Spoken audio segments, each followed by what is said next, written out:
السلام عليكم ورحمة الله وبركاته.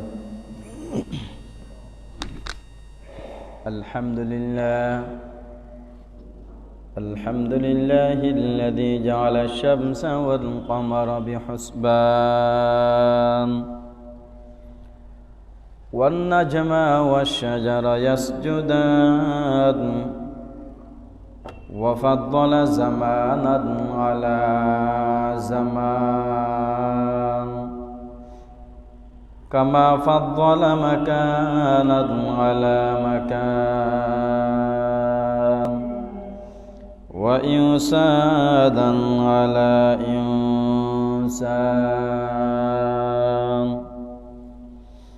ونشهد أن لا إله إلا الله وحده لا شريك له لا ضد له ولا ند له ولا مثل له ولا مثيل له ونشهد أن سيدنا وسندنا وحبيب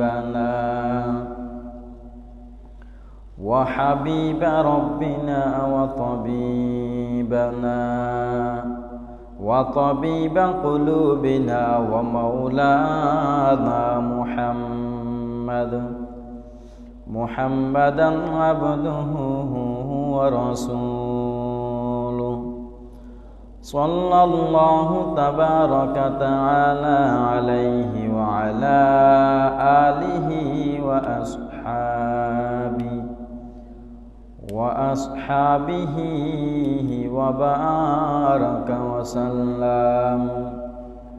وبارك وسلم تسليما كثيرا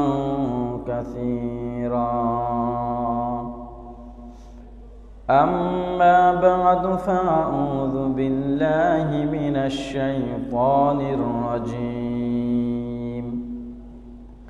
بسم الله الرحمن الرحيم إن الله وملائكته يصلون على النبي يا أيها الذين آمنوا صلوا عليه وسلموا تسليما صلى الله على سيدنا محمد وآله وأصحابه وسلم صلى الله على سيدنا محمد وآله وأصحابه وسلم فأعوذ بالله من الشيطان الرجيم بسم الله الرحمن الرحيم أرأيت الذي يكذب بالدين فذلك الذي يدع اليتيم ولا يحض على طعام المسكين فويل للمصلين الذين هم عن صلاتهم ساهون وقال تعالى في آية أخرى يسألونك ماذا ينفقون قل ما أنفقتم من خير فللوالدين والأقربين واليتامى والمساكين وقال رسول الله صلى الله عليه وسلم أطعموا الجاعية وعودوا المريض فكفوا العانية وقال رسول الله صلى الله عليه وسلم من سره أن ينجيه الله من كرب يوم القيامة فلينفس عن معسر أو يدع عنه أو كما قال عليه الصلاة والسلام سبحانك لا علم لنا إلا ما علمتنا إنك أنت العليم الحكيم اللهم لا سهل إلا ما جعلته سهلا وأنت تجعل الحزن سهلا إذا شئت আল্লাহ পাক রব্বুল আলামিনের দরবারে লাখ কোটি শুকরিয়া জ্ঞাপন করছি যে আল্লাহ পাক রব্বুল আলামিন আমাদেরকে সুস্থ রেখে পৃথিবীর সর্বশ্রেষ্ঠ জায়গা আল্লাহর ঘরে মেহমান হওয়ার তৌফিক দান করেছেন। সেজন্য অন্তরস্থল থেকে কালিমাতুশ শুকর আদায় করছি, আলহামদুলিল্লাহ। সম্মানিত হাজিরিন, আমি আপনাদের সামনে কোরআন হাকিম থেকে দুটি আয়াতের অংশ এবং অসংখ্য অগণিত হাদিসে মুবারাকা থেকে দুই একটি হাদিস শরীফ আপনাদের সামনে পেশ করেছি। আল্লাহ পাক রব্বুল আলামিন তৌফিক দান করলে এই কোরআন এবং হাদিসকে সামনে রেখে কিছু আলোচনা করার চেষ্টা করব ইনশাআল্লাহ। সম্মানিত হাজিরিন, আমরা এই কথা সকলেই জানি, মানুষ সামাজিক জীব। আমরা কেউ অন্যের সহযোগিতা ছাড়া চলতে পারি না, কেউ চলতে পারি না। যে ব্যবসা করে তার কাস্টমার সহযোগিতার দরকার আছে, যে চাষবাস করে তার সারের দরকার আছে, যে গাড়ি চালায় তার যাত্রীর দরকার আছে। এভাবে প্রত্যেকেই, যারা ধনী যারা গরিব, যারা ধনী আছে তাদের গরিব মানুষের সহযোগিতা নেওয়ার দরকার আছে, এবং যারা গরিব তাদেরও ধনীদের পক্ষ থেকে আর্থিক অথবা চাকরি এনিহাও কোনো সুবিধা নেওয়ার দরকার আছে। তাহলে আমরা একথা বুঝতে পারি যে আমরা সামাজিক জীব হিসাবে আমরা প্রত্যেকেই একে অপরের উপর নির্ভরশীল। কেউ আরেকজনের সহযোগিতা দয়া মায়া ছাড়া চলতে পারি না। সেজন্য আমাদের ইসলাম ধর্ম সমাজ কল্যাণমূলক কাজের প্রতি বেশি গুরুত্ব দেয়। ইসলাম ধর্মে সমাজ কল্যাণমূলক যে সমস্ত কাজ আছে এগুলোর গুরুত্ব এবং ফজিলতের কথা ইসলামে অনেক বেশি। সাহাবায়ে কেরামরা বললেন, বায়াতু রাসূলুল্লাহ সাল্লাল্লাহু আলাইহি ওয়াসাল্লাম আলা ইকামিস সালাত ওয়া ইতাইজ যাকাত ওয়া নসহু লিকুল্লি মুসলিমিন। সাহাবায়ে কেরাম রিদওয়ানুল্লাহি আলাইহিম আজমাইন বলেন, আমরা রাসূলের হাতে বায়াত গ্রহণ করছি। কয়েকটি কথাকে সামনে রেখে আল্লাহ রাসূলের হাতে হাত রেখে বায়াত গ্রহণ করছি। প্রথম কথা হচ্ছে ইকামিস সালাত, নামাজ প্রতিষ্ঠা করব। 2 নম্বর কাজ হচ্ছে ইতাইজ যাকাত, যাকাত আদায় করব। 3 নম্বর যেটা রাসূলের হাতের উপর আমরা হাত রেখে বায়াত গ্রহণ করছি যে কথার উপর, সেটা হচ্ছে ওয়ান নসহু লিকুল্লি মুসলিমিন, প্রত্যেক মুসলমান, প্রত্যেক ভাই অপরের কল্যাণ কামনা করা, অপরকে সৎ উপদেশ দেওয়া, অপরকে ভালো কোনো পরামর্শ দেওয়া, যেটাকে হাদিসের ভাষায় যদি বলা হয় আদ-দীন আন-নসিহা। দ্বীনের নাম হচ্ছে নসিহা। ধর্ম মানি, দিন মানি আরেকজনকে ভালো কিছু বলা। আমি বলছি না, আপনি বলছেন না, কেউ বলছে না, যার যার মতো সে নীরব। ধর্মে শিক্ষা আমাদেরকে দেয় না।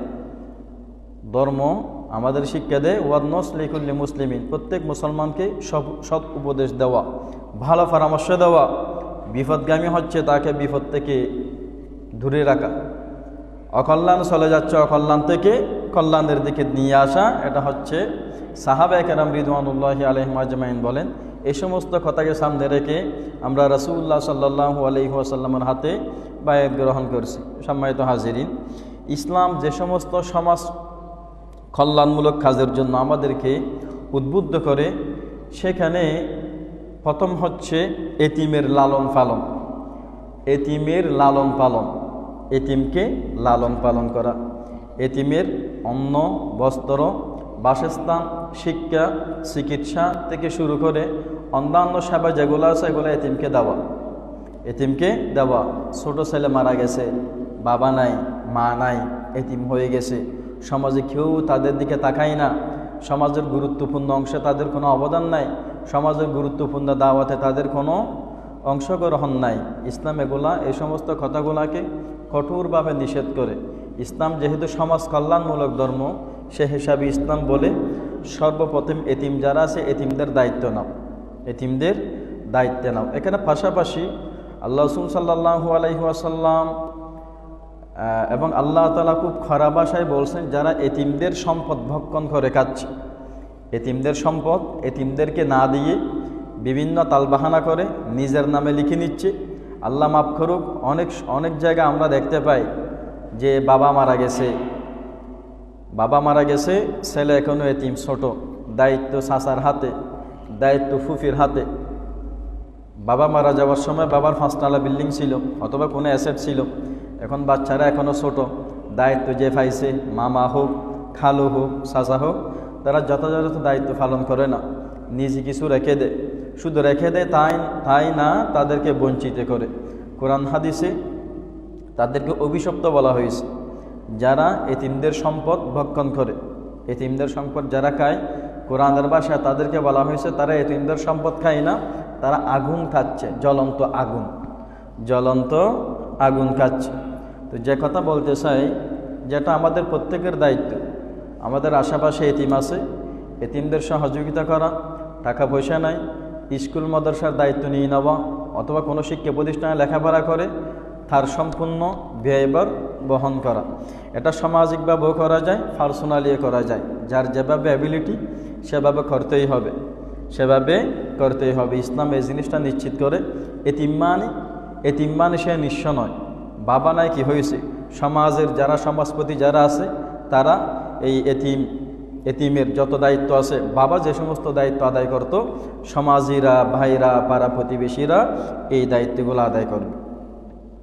শুধু তাই নয়, দেখেন আল্লাহ তাআলা রাসূলুল্লাহ সাল্লাল্লাহু আলাইহি ওয়াসাল্লামকে বলেন, হে নবী, কিছু সাহাবা, কিছু মুসলিম আপনার কাছে এসে জিজ্ঞেস করবে, ইয়া রাসূলুল্লাহ, আল্লাহ পাক আমাদেরকে যে সমস্ত ধন সম্পদ দান করেছেন, কোটি কোটি টাকার মালিক, ধনকে ধন সম্পত্তি আছে, এই যে এগুলো দিয়েছেন আল্লাহ, মূল মালিক তো আল্লাহ। আচ্ছা, মূল মালিক যখন আল্লাহ, যে জিনিসের মালিক আমি নই, ওটা কি আমি ইচ্ছা মতো ব্যবহার করতে পারবো? কখনো না। মালিক যেহেতু আল্লাহ, আমাকে আমানত দিছে, আমার সম্পদ, আমার হায়াত, আমার রিজিক, ওগুলো মূল মালিক আল্লাহ।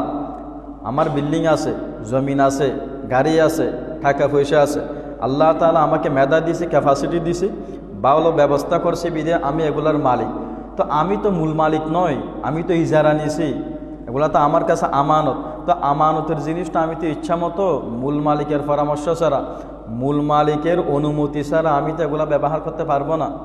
আমি আপনার কাছে 1 লাখ টাকা আমানত রাখলাম, মূল মালিক আপনি নয়, আপনি শুধু আমানত নিছেন, এগুলা তো ইচ্ছা মতো আপনি খরচ করতে পারবেন না আমার অনুমতি ছাড়া।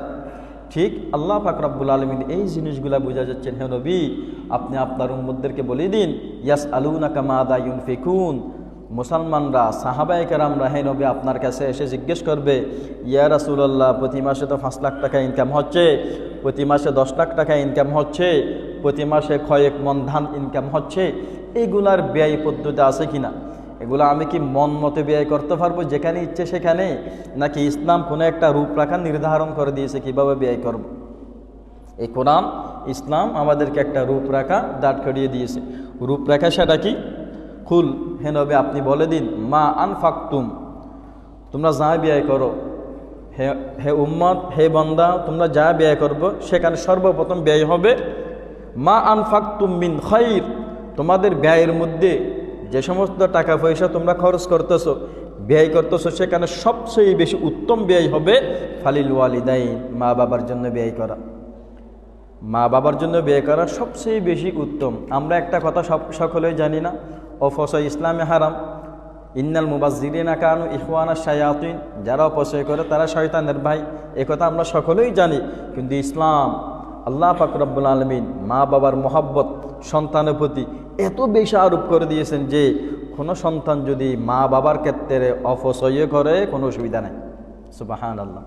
মা বাবা, পরিবার, স্ত্রী, আপনার ছেলে মেয়ে, সন্তান, মা বাবার জন্য যদি আপনি লিমিটের বাইরে ব্যয় করেন কোনো অসুবিধা নাই। পরিবারের জন্য পরিবার জন্য লিমিটের বাইরে ব্যয় করলে অসুবিধা নেই। তাহলে আল্লাহ তাআলা রাসূলের মাধ্যমে এটা আসলে আমাদেরকে জানিয়ে দিচ্ছেন, সারা পৃথিবীর মুসলমানদেরকে জানিয়ে দিচ্ছেন, আপনার ব্যয়ের মধ্যে সর্বোত্তম ব্যয় হবে সর্বপ্রথম যেটা মা বাবার জন্য ব্যয় করবেন। 2 নম্বর ওয়াল আকরাবিন, নিকট আত্মীয় যারা আছে তাদের জন্য ব্যয় করা। তারা মনে করেন প্রতি মাসে আমার একটা ইনকাম আছে 50,000, 1 লাখ, 2 লাখ, যা হোক না কেন, ইসলামের কথা মতো এগুলা ব্যয়ের খাতগুলাকে আমাকে আগে থেকে ঠিক করে রাখতে হবে। সর্বপ্রথম পরিবার পরিজন মা বাবার জন্য ব্যয় করব। 2 নম্বর ব্যয় করব আত্মীয় স্বজনের জন্য, নিকট আত্মীয় স্বজন। খালা আছে, যে দেখা যাচ্ছে খালু নাই, কেমন মামি আছে, মামা নাই, রক্তের আত্মীয় যারা আছে, নিকট আত্মীয় যারা আছে, বোন আছে, স্বামী নাই, থাকে না, নিকট আত্মীয় যারা আছে তাদের জন্য বিয়ে করা। শাশি আছে, চাচা নাই, আপন শাশি আছে, চাচা নাই, তাদের জন্য বিয়ে করা। কোরআনের ভাষা সর্বোত্তম ব্যয় বলা হয়েছে। মা বাবার পরে সর্বোত্তম ব্যয় হচ্ছে নিকট আত্মীয়ের জন্য ব্যয় করা। এরপরে ওয়াল ইয়াতামা ওয়াল মাসাকিন, আল্লাহ পাক রব্বুল আলামিন বলেন, এরপরে তোমরা যে টাকাগুলো আমার দেওয়া সম্পদ থেকে ব্যয় করো, সর্বোত্তম ব্যয় হচ্ছে এতিমের জন্য ব্যয় করা। সুবহানাল্লাহ, এতিম এবং মিসকিনের জন্য ব্যয় করা, এতিম মিসকিনের জন্য ব্যয় করা। সেজন্য সম্মানিত হাজিরিন, ওয়াজ আমরা অনেকেই শুনি, কিন্তু দেখা যায় ব্যয়ের ক্ষেত্রে এই সমস্ত জিনিসগুলো আমরা খুব হালকাভাবে নিই। এতিম মিসকিনদেরকে 5 টাকা, 10 টাকা, 15 টাকা দ্বারা দিই না, এটা ব্যয় হয় না। ঘরের জন্য তো 100 টাকা দিই না, হাজার হাজার টাকা দিই। তাহলে ঘরের ব্যয় এবং এতিমের ব্যয়ের মধ্যে তফাৎ কেন রাখবো? এতিম দেখলাম 10 টাকা দিলাম, 20 টাকা দিলাম, এগুলো তো হয় না। এটা এতিমকে ভালোবেসে নিজের পরিবারের সদস্য মনে করে। কেন অনেক পদ্ধতি আছে, আমরা গত জুমার আগের জুমাতে আলোচনা করেছিলাম সদকায়ে জারিয়া। মনে করেন আপনার বাবা নিকটাত্মীয় কেউ মারা গেছে, আপনি সদকায়ে জারিয়ার একটা ফান্ড করলেন 1 লাখ টাকা, 50,000 টাকা। ওই ফান্ড থেকে আপনি কোনো একটা এতিম, কোনো একটা স্কুল অথবা মাদ্রাসায় পড়ে হোস্টেলে থাকে, তার মাসিক ব্যয়গুলো আপনি সদকায়ে জারিয়া ফান্ড থেকে ব্যয় করলেন। এগুলো সুন্দর সিস্টেম পদ্ধতি। অথবা এরকম না করে আপনার যা ইনকাম হয় সেখান থেকে 1,500, 2,000 একটা ফিগার তাদের জন্য আপনি রেখে দিলেন, তো অনেক বড় ফজিলতের কাজ। আল্লাহ রসুল বলেন, আনা ওয়াকাফিলুল ইয়তিমি হাহুন। আল্লাহ রসুল এভাবে বিষয় করছেন, বলছে যারা এতিমকে লালন পালন করে, আমাদেরকে বুঝাচ্ছে আর কি হাদিসের মাধ্যমে, যারা এতিমদেরকে লালন পালন করবে, এতিমদের খোঁজখবর নিবে, তাদের অবস্থান জান্নাতে এবং আমার অবস্থান এইরকম 2 আঙ্গুলের মতো হবে। মানে আল্লাহ রসুল 2 আঙ্গুল দ্বারা বুঝাচ্ছে এই 2 আঙ্গুলের মাঝে যেরকম কোনো পার্টিশন নাই, কোনো ব্যবধান নাই 2 আঙ্গুলের মধ্যে। আল্লাহ রসুল বলেন এতিমকে যারা লালন পালন করে এবং আমার অবস্থান এইরকম কাছাকাছি হবে। সুবহানাল্লাহ। তাহলে কত বড় সুযোগ দেখেন, কত বড় সুযোগ। আল্লাহ তাআলা আমাকে টাকা দিয়েছে, এনে হোক কিছু দিছে আর কি, প্রতি মাসে 50-1 লাখ টাকা কামাই, আমি 2-3 হাজার টাকা দিয়ে পুরো একটা এতিমের দায়িত্ব দিতে পারি, অথবা এতিমের মাকে দিতে পারি। রাসূল বলেন, আমি আনা ওয়াকাফিলুল ইয়তিমি হাহুনা, আমি এবং এতিমকে যারা লালন পালন করে তারা এরকম 2 আঙ্গুলের মতো, 2 আঙ্গুলের মধ্যে যেভাবে ব্যবধান নাই, তাদের মধ্যে আমার মধ্যে আর কোনো পার্টিশন থাকবে না। বিদায় এবং কোরআনের নির্দেশনা হচ্ছে তোমরা যা ব্যয় করবে সর্বোত্তম ব্যয় হচ্ছে মা বাবা নিকট আত্মীয়দেরকে দেওয়ার পরে এতিমদের জন্য ব্যয় করা। যারা এতিম যারা আছে, যারা মিসকিন যারা আছে, যারা অভাবী যারা আছে, তাদের জন্য ব্যয় করা। তো এখান থেকে বোঝা যায় না আমাদের ইসলাম ধর্মের কথা কত সুন্দর, কোরআনের বাণী কত চমৎকার। কোরআন উদ্বুদ্ধ করে, তুমি 5 তলায় বিল্ডিং করলা, তুমি 5 তলায় থাকলা, আরেকজন নিচতলায় থাকলো, আরেকজন গাছতলায় থাকলো। ইসলাম এটা চায় না, ইসলাম চায় সমতা। সেজন্য জাকাতের ব্যবস্থা, সেজন্য ইসলাম ধর্মে নামাজের মতো জাকাতও ফরজ। কেন? খাইলা ইয়াকুনা দুলাতাম বাইনাল আগনিয়া মিনকুম। রব্বুল আলামিন বলেন যাতে টাকা হতে হতে হতে যাতে তোমার টাকার পাহাড় হয়ে না যায়। তোমার টাকার পাহাড় হয়ে যাচ্ছে, এদিকে যারা এতিম মিসকিন অভাবী যারা আছে তারা কিছু পাচ্ছে না, এমন যাতে না হয়। সমতা ঠিক টাকার জন্য জাকাত দিতে হবে, সমতা ঠিক টাকার জন্য সদকা দিতে হবে। তাহলে দেখেন তো, কোনো সমাজের মধ্যে 5 জন ধনী লোক আছে, তারা যদি যথাযথ যারা গরিব আছে তাদেরকে যদি জাকাত অথবা সদকা দেয়, ওই সমাজের মধ্যে আর চুরি ডাকাতি হবে না।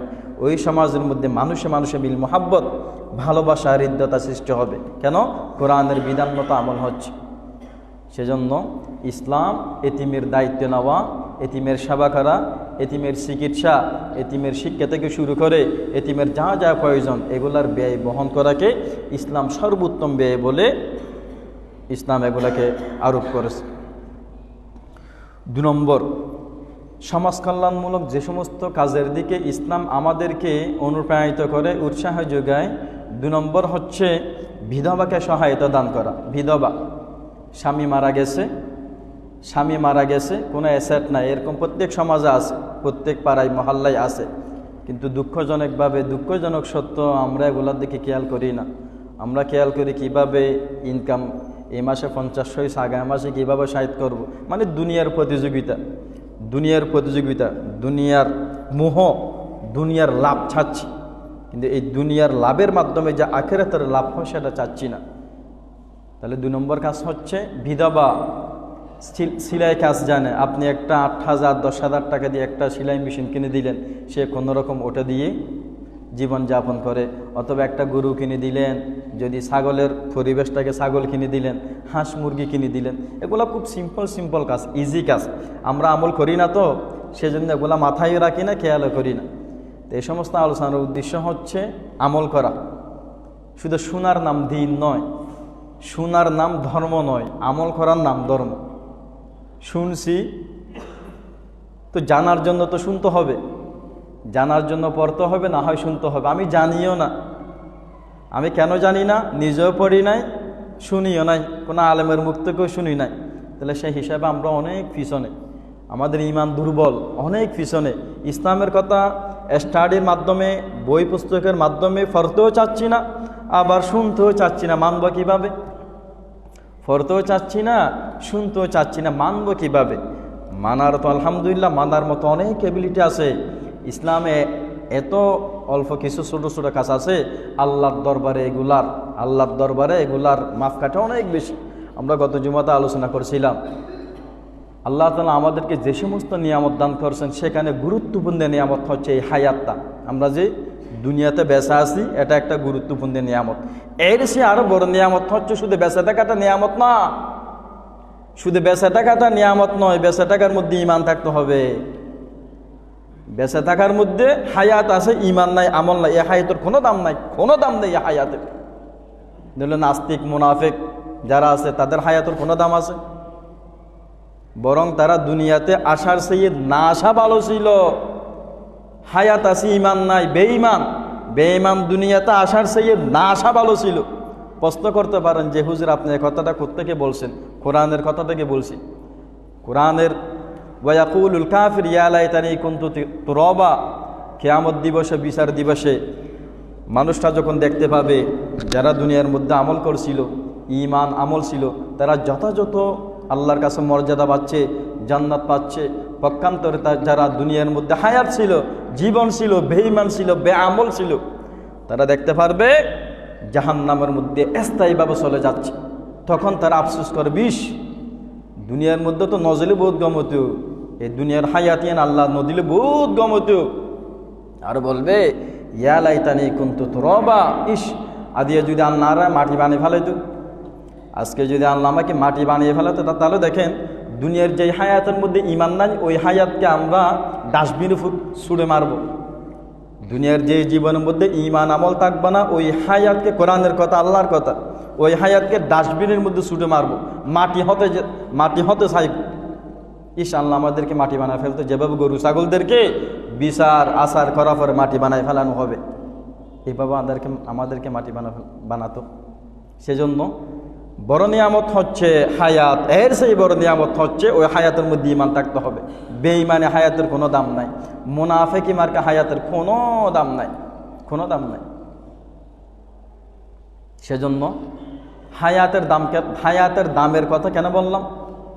মারা গেছে, খবরের মধ্যে শুয়ে আছে, দিনে 5 ওয়াক্ত আজান দিচ্ছে, শুনতেছে, ইচ্ছা হচ্ছে আমি 5 ওয়াক্ত নামাজ এখানে খুব ভালোভাবে পড়ি, না, কোনো সুযোগ নাই। খবরের মধ্যে একাকি শুয়ে আছে, ইচ্ছা হচ্ছে দুনিয়ার মধ্যে সময়গুলো তো মোবাইল দেখে ইউটিউব দেখে নষ্ট করছি, এখানে কিছু জিকির আজকাল করিয়ে না, সুযোগ নাই। সুবহানাল্লাহ, আলহামদুলিল্লাহ, আল্লাহু আকবার, আল্লাহ খবরের শুয়ে কে দিন কেন হয় না, কোনো সুযোগ নাই। তাহলে বোঝা যাচ্ছে হায়াতের দাম ওখান থেকে বোঝা যাচ্ছে। কিতাবের মধ্যে আছে,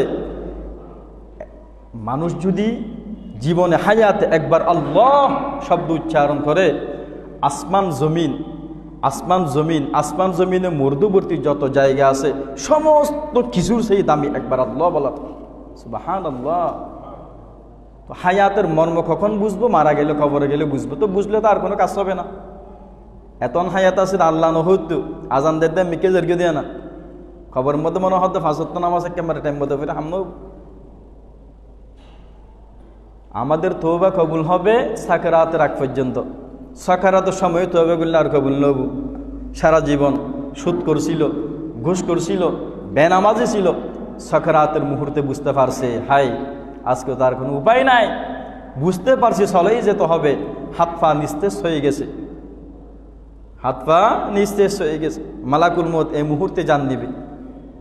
ঠিক জান নিবার আগের মুহূর্তে তওবা করলে কবুল হবে না। 70 বছর হায়াত হড়ে গিয়ে তওবা করি বললাই ব্যানের শাসের মুহূর্তে করা পড়তে ফেরানো তওবা করি কেন অনেক ফেরানো যাতে বুঝিত গে নীল নদের মধ্যে ফেরানো যাতে ডুবি যার গই ফেরানো যাতে বুঝিত গে আদি এত জান যাবে হমলা আল্লাহ হাসে তওবা করে। আল্লাহ তাআলা জিবরিল আলাইহিস সালাম হদ জিবরিল তার তরি যের মুখের মধ্যে কিছু ফুট ঢুকে দাও, যে মুখ দিয়ে তওবা করতেছে ওই মুখের মধ্যে কিছু খাদা ঢুকিয়ে দাও। আমি তো আরহামুর রাহিমিন, আমি তো দয়ার সাগর, হয়তো আমার আবার দয়া চলে আসতে পারে। সেজন্য হায়াতের বেশি দাম। হায়াতের বেশি দাম কখন? যদি আমার হায়াতের মধ্যে ঈমান থাকে। বেঈমানি মার্কে হায়াতের কোনো দাম নেই, কোনো দাম নাই। সেজন্য সম্মানিত হাজিরিন, আসুন, সময় আছে কি বলা যাচ্ছে না, এখনো সময় আছে এটা বলা যায় না। পরীক্ষার হলে বলা যায় 4 ঘন্টার সময়ের মধ্যে 1.5 ঘন্টা সময় গেছে, আর 2.5 ঘন্টা সময় আছে, কিন্তু দুনিয়ার হায়াতের ক্ষেত্রে বলা যাচ্ছে না, এখনো অনেক সময় আছে এটা বলা যাচ্ছে না। কেয়া ফুয়া বুড়া জওয়ান মতল্লা বেগুনে কুয়ান সিরিয়াল নাই যাবার, আসার সিরিয়াল আছে, দাদা আগে আসবে, তারপর বাবা, তারপর নাতি, যাবার ক্ষেত্রে নাতি দিয়ে শুরু হয়ে যাবে, সিরিয়াল নাই। সেজন্য রাসূল সালাক বলছে, আল্লাহ রসুলের ভাষা মতো দেখেন, রাসূলের ভাষা মতো আল্লাহ রসুল সালাক বলছেন ওই ব্যক্তিকে যে দুনিয়াতে টিকে আছে, ঠিক আছে, দুনিয়ার হায়াত আছে, সবসময় মৃত্যুর ফিকির করে, সবসময় মৃত্যুর ফিকির করে। রাসূল ওই ব্যক্তিকে সালাক বলছে। কিন্তু আমাদের দৃষ্টিতে সালাক হচ্ছে যার টাকা আছে, বিল্ডিং আছে, টাকা পয়সা আছে, বড় নেতা, হ্যাঁ, কয়েকটা গাড়ি আছে, সমাজের দৃষ্টিতে সে সালাক। রাসূল বলে সে বেকুব, সে মূর্খ, সে সালাক নয় যদি তার মধ্যে ঈমান চেতনা, তার মধ্যে মৃত্যুর ভয় না থাকে। সেজন্য সম্মানিত হাজিরিন, দুনিয়াতে যখন আসি দুনিয়ার কাজ করব, পাশাপাশি সব সময় মৃত্যুর ফিকিরটা অন্তরের মধ্যে জিয়ে রাখবো। হাই যে কোনো মুহূর্তে আমার মৃত্যু চলে আসতে পারে, যে কোনো মুহূর্তে আমার মৃত্যু চলে আসতে পারে। তো মৃত্যুর টার্গেট, মৃত্যুর কথা যদি আপনি যদি অন্তরের মধ্যে জিয়ে রাখেন, আপনার দ্বারা জুলুম হবে না। আপনি গুনার কাজ করতে ভয় পাবেন, গুনার কাজ করতে ভয় পাবেন। আপনি আরেকজনকে অন্যায়ভাবে আঘাত করতে, মারতে ভয় পাবেন। হঠাৎ আপনার মৃত্যুর কথা স্মরণ হবে। তো যে কথা বলতে চাচ্ছি সম্মানিত হাজিরিন, ইসলাম কল্যাণের ধর্ম।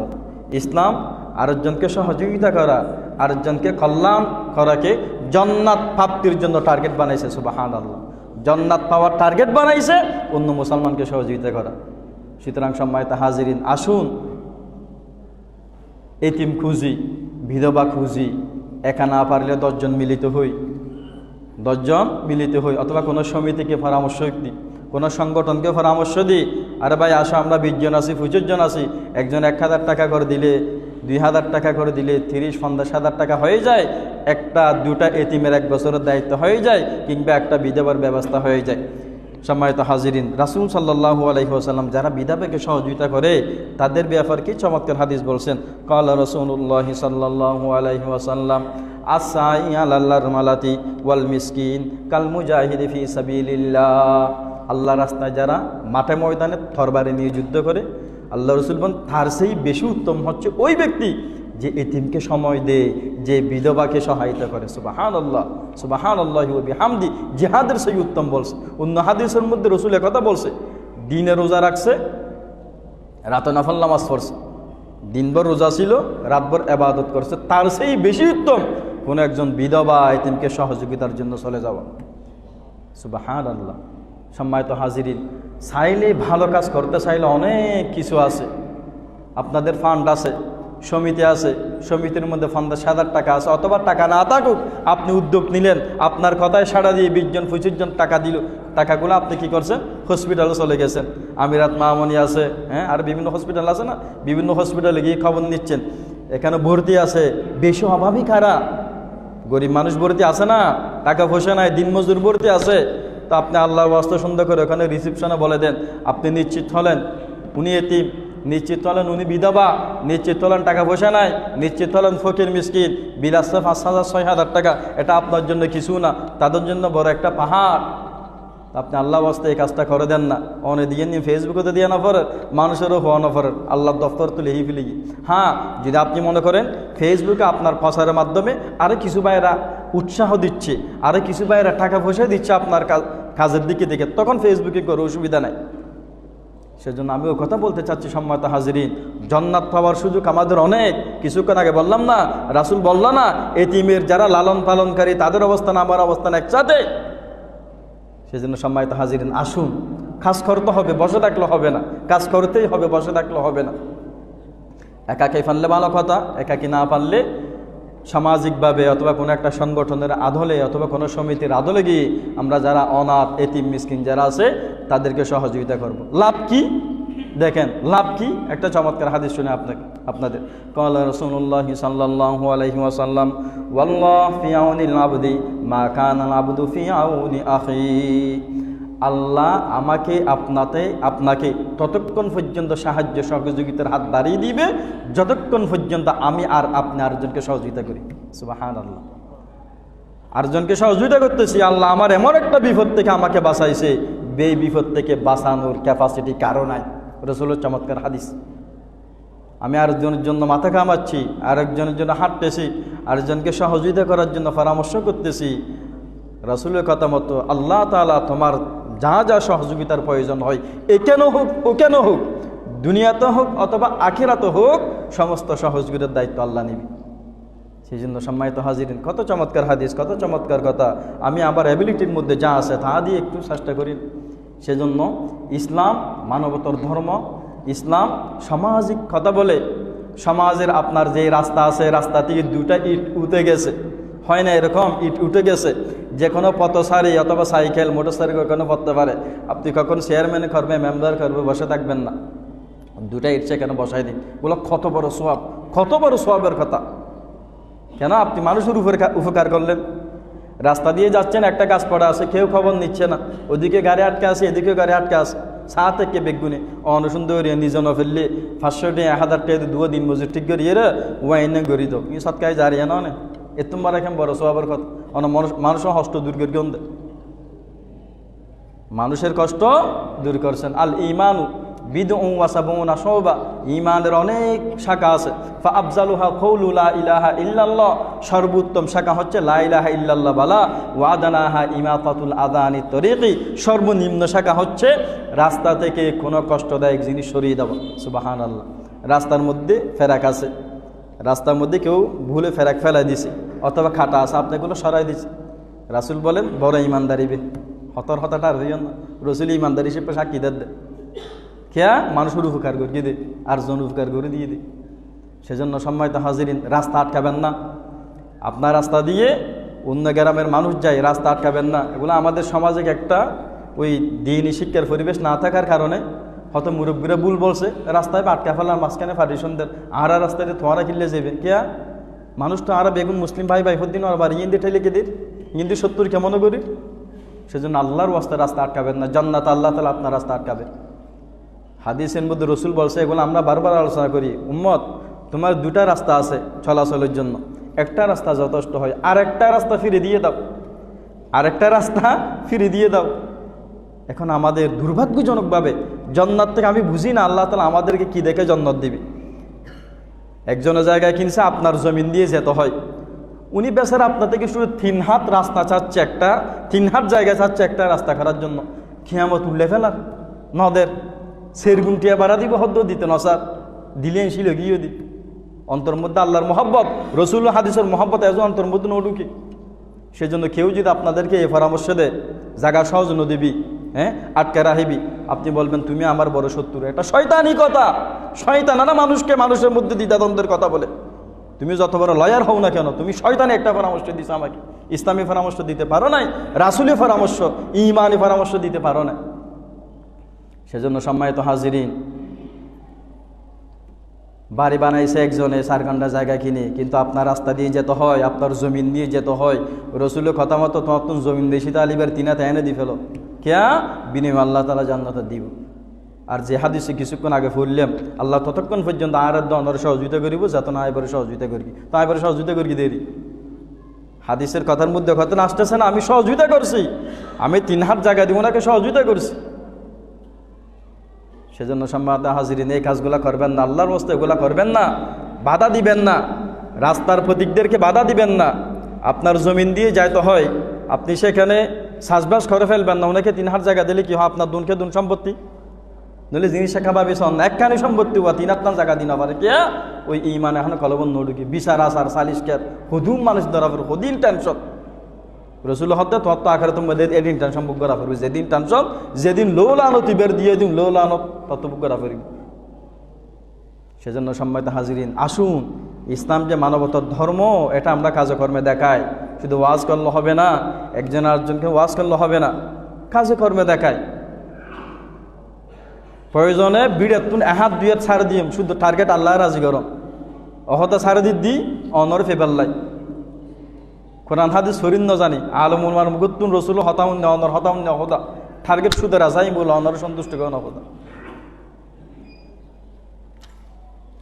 সেজন্য সম্মানিত হাজিরিন, 3 নম্বর দায়িত্ব হচ্ছে সমাজ কল্যাণমূলক কাজের মধ্যে নিঃস্ব দরিদ্র ক্ষুধার্ত যারা আছে তাদেরকে খাদ্য দেওয়া, মানুষকে খাওয়ানো বড় ফজিলতের কাজ, মানুষকে খাওয়ানো বড় ফজিলতের কাজ। কাফেরদের থেকে জিজ্ঞেস করা হবে কোন জিনিস তোমাদেরকে জাহান্নামের মধ্যে ঠেলে দিল, তখন তারা বলবে কোরআনের আয়াত, লাম নাকু মিনাল মুসাল্লিন, আমরা নামাজে ছিলাম না, আমরা নামাজ পড়তাম না। জাহান্নামীদেরকে জিজ্ঞেস করা হবে কোন জিনিসে তোমাদেরকে জাহান্নামে ঠেলে দিছে, দুনিয়াতে এমন কি করছিলা, কুকাম করছিলা, যে কুকামের কারণে তোমাদেরকে আজকে জাহান্নামে আসতে হচ্ছে। কোরআনের কথা কি মিথ্যা? নাউজুবিল্লাহ, কোরআনের কথা মিথ্যা হওয়ার সম্ভাবনা আছে। আমি কোরআনের আয়াত থেকে বলছি, আমার কথা না। লাম নাকু মিনাল মুসাল্লিন, তারা উত্তরে বলবে আল্লাহ আমরা মুসল্লি ছিলাম না, নামাজি ছিলাম না। ওয়ালাম নাকু নুতিমুল মিসকিন, নিজে খাইতাম, অভাবী মিসকিন যারা আছে তাদেরকে খাওয়াতাম না, নিজে খাইতাম, যারা অভাবী সমাজের মধ্যে তাদেরকে খাওয়াতাম না, তাদের কোনো দায়িত্ব নিতাম না।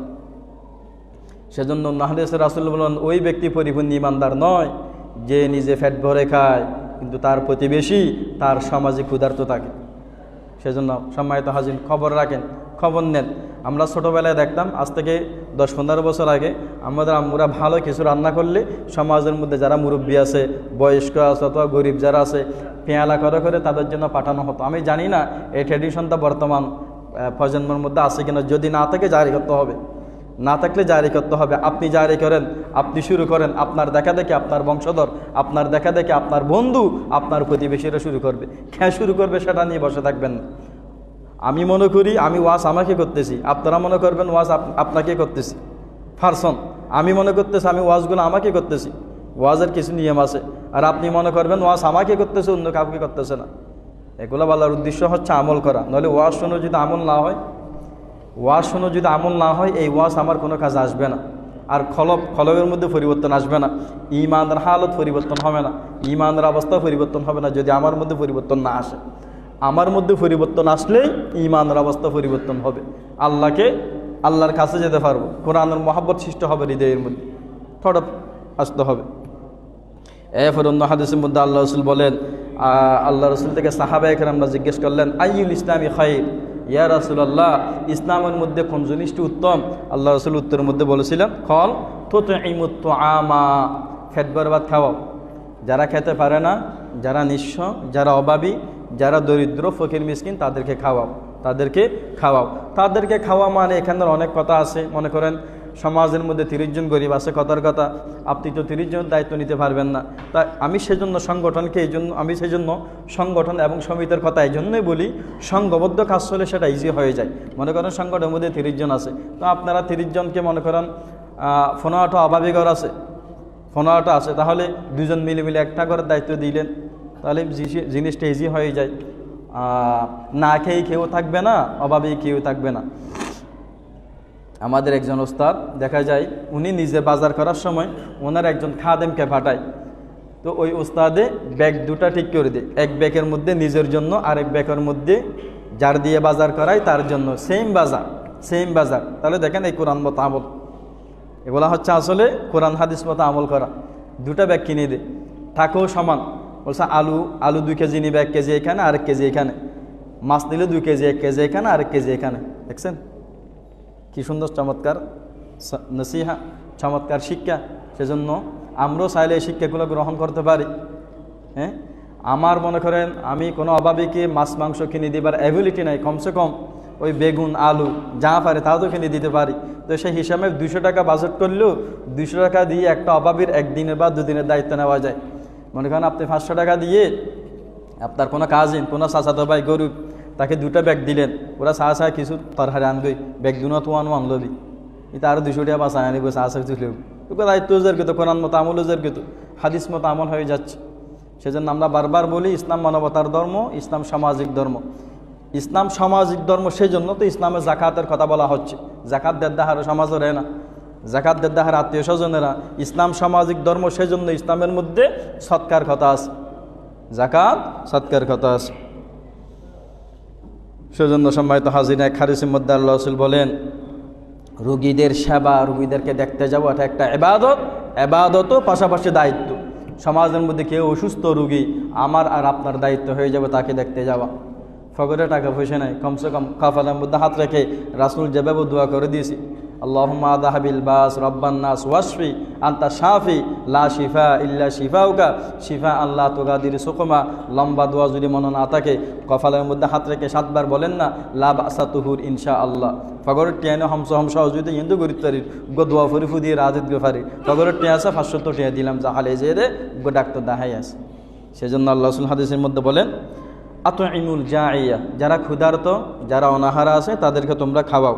ওয়াউদুল মারহিদা, যারা অসুস্থ তাদেরকে দেখতে যাও, যারা অসুস্থ তাদেরকে দেখতে যাও। এরপর ফাকুফুল আনিয়া, 3 নম্বরে বলা হচ্ছে ফাকুফু আল আনিয়া, কেউ একজন জুলুম